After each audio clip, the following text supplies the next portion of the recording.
under challenge, where that neoliberal economic paradigm has collapsed, where we're all seeking a new way forward. How are we going to organize human life for the good of all?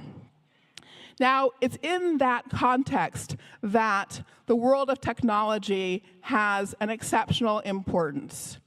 Your field, the field of AI development, the world of engineers, is the world that has put the new paradigms on the table that will shape political institutions and economic institutions and social institutions for the future. And we are currently having a battle about what paradigm will dominate. There are three paradigms, as I see it, currently operative in the world. And right now in the US, we're watching one paradigm do its best to achieve victory through the form of the work that Elon Musk is leading with DOGE, the Department of Governmental Efficiency. But what are the three paradigms? Let me go ahead and name the three paradigms. And then after I do that, I'll say a bit more about the fight that I see unfolding right now. So for starters, there is the paradigm that comes out of the thinking of people like Peter Thiel. And some folks call that the corporate libertarian paradigm for governance. I tend to call it a paradigm that is about the combination of network states and the power of capital. There is a whole body of work and writing and thinking that goes by the name of NRX, thought and ideology. I'm curious, how many of you is that a familiar label, NRX? Is that a handful?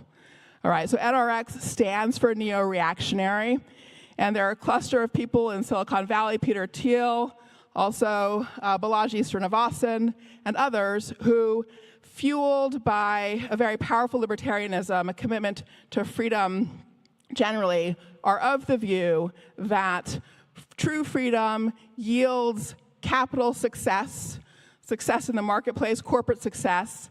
That success is driven by natural talent, and those who have achieved it should be freed, left, liberated completely to continue accelerating innovation, driving innovation forward for the sake of discovering what's possible for humanity, and that they can, through building out communities of excellence, connected through technology, at this point often functioning in sort of blockchain communities and the like, develop network states, hollow out state institutions, acquire governance and directive power, and steer the world constantly for the benefit of capital, for unfettering human innovation, for seeing what human beings can do.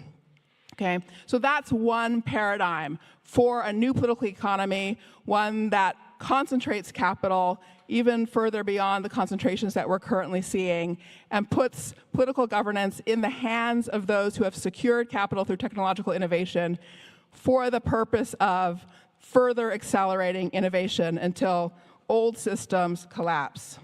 That's model one. That's the model, as I said, that currently lies behind a lot of the choices that Elon Musk is making as he guides the DOGE work right now. Model two is the model that we see through Sam Altman and OpenAI. And model two, like model one, puts an emphasis on corporate control and capital control of economy, political institutions, and society.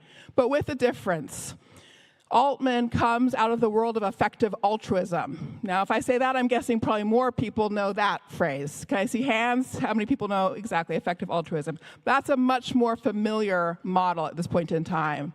So as you know, Peter Singer is the philosopher who's the original progenitor of the idea of effective altruism. The notion that harms at a distance are equivalent to harms near us. We have a sort of global responsibility for well-being.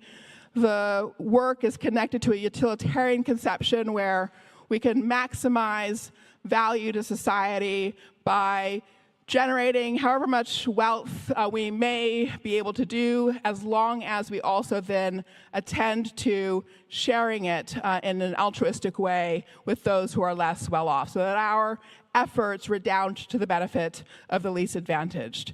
And on this model, which some people call synthetic technocracy, it's a command control model still. The idea that, for example, with tech development, OpenAI, as you know, resisted the open source approach to AI development, sought to control, is trying to win the race to AGI, and to win the race in order to fuel growth and productivity. And then in Altman's conception that productivity can generate the resources to support universal basic income for all those who are not directly participating in the productivity of the economy. So that one, I think one can think of as the benevolent technocrat model. The focus of the model is entirely on the questions of material well-being with regard to what is made available to non-technologists, those who are not participating.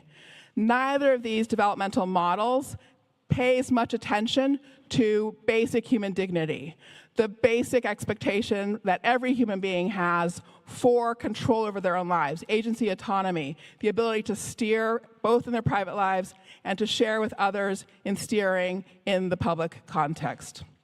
There's a third model, too, to put on the table.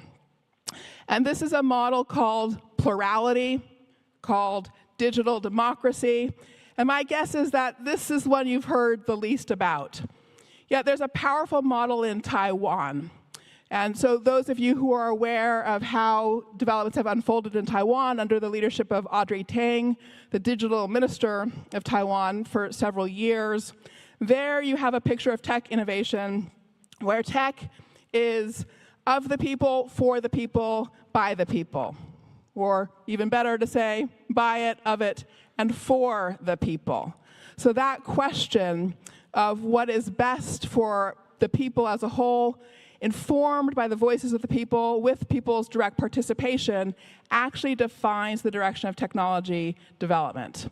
What has that meant in the case of Taiwan?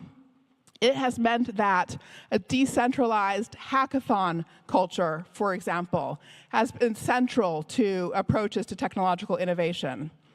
It has meant that the government in Taiwan has been reorganized around all kinds of digitally powered participation.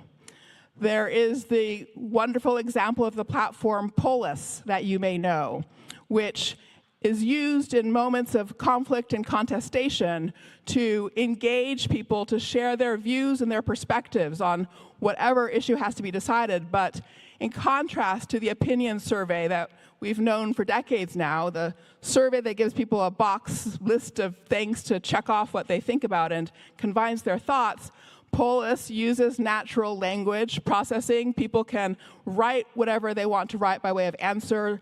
Others can comment and add further language. And then, because of natural language processing, it's possible to surface points of agreement, points of synergy across lines of division in the society that would not have been evident, would not have been visible on the political surface. The tool opens up the solution space for public policy making.